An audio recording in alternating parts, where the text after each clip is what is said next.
people are selling that you can put in a larger sum and buy individual CD that are under a bigger umbrella.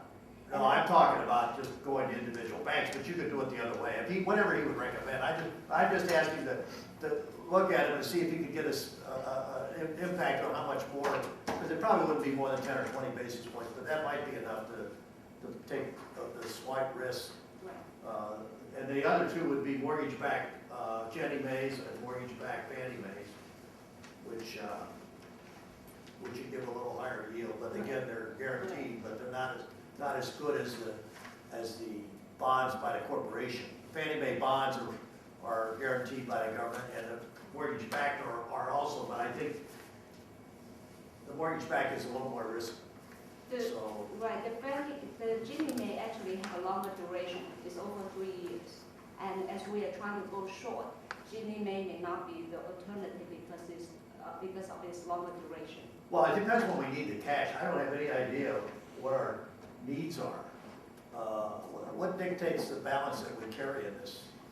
We certainly look at cash flow and also trying to stay liquid, depend on what the towns need in the future, and especially where we're heading with our library project, we will need to make sure we have fund available for the library project. But the goal is not to invest 100% into agency fund. That's why we're putting 50% in LAIF for liquidity and also for diversification. And Greg, a lot of our cash is dedicated to specific projects. It's not. Yeah, but when is it needed? That's the question. Well, What time frame? we can't use some of it for anything except specific projects. Right, but if you do work to spend it for 3 years, we could buy 3-year securities Yeah, well, for that if you take project. If you take the library funds, for instance, there's certainly a chance that we'll start spending in the near future, within a year. All right, well, I don't have any suggestion other than if we know we're not going to spend it for a year or two, it might go a little long on that piece. And the last one was corporate bonds. That would be the fourth possibility, the corporate CDs. And again, the spreads are not that great, but if you diversify them enough, I think you can protect yourself against the default risk. But you have to feel comfortable doing it. So those are the 4 things that he and I talked about. Why don't we have Louise and Cutwater come back at the next meeting with, kind of a cash flow analysis plan and some alternatives evaluation. Because they may say they consider them all and they're not proper, but I just wanted to throw it out as a possibility. So I think there's 2 things would have to be in the plan, Louise. What you think that the cash flow projections are going to be for the next, say, 24 months. If you could do that, which would be a good exercise anyway, and then have Cutwater look at some alternatives and make a recommendation, and then you can put that out for the next. So that we all feel like it's really been evaluated properly. So if that's okay with you, John. The only thing I would say is we haven't come up with a budget yet. So it might be better, as far as looking at cash flows, to wait until we have John's budget presented to us. Then we'd have a much better feel of where we're going to be this year and following years on how much our expenses are going to exceed our revenues, hopefully. And if you could break down what this cash is generally for, just for me, just so I understand how much of it's for the library and how much of it's for operations. Does Cutwater charge us for sending people out here? I wouldn't ask them to come out. I would ask them to just send it out. I think they have a standard small percentage, and I don't think they charge us. I can get that information and talk to Cutwater and report that to the committee. And we could do a conference call with them. They wouldn't have to come. Yeah, we could have use the Polycom that we're going to set up in here. They could just dial in. You can do it on my phone. My phone's got a capability. And the other thing I'd like to remind the committee is a lot of options that Greg had bring up. Any changes, we also have to follow the town's statement of investment policy. So if we are to make any other investment choices outside of our investment policy, the council would have to amend the policy. Okay, well, we got to figure out whether it's worthwhile going through the hoops to do it.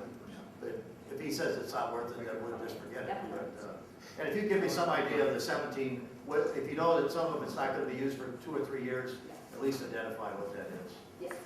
One thing I wanted to do today, in case you don't know, is we have our interim town manager here today, John Danielson, and for our visitors who may not know who he is, he's sitting here. Hello. The next item on our agenda is something that's probably the main subject for today, where we have to discuss and decide on the allocation. Accept the report. Do you want us to accept the report that you submitted? This is just for Okay, that's information. fine. Does anybody else want to make a comment on it? Any public comments? Okay. As you know, we went out to the residents to approve a parcel tax, which brings in roughly $1.8 million a year. And to the residents, we said this parcel tax would be used for police services and capital improvement funds.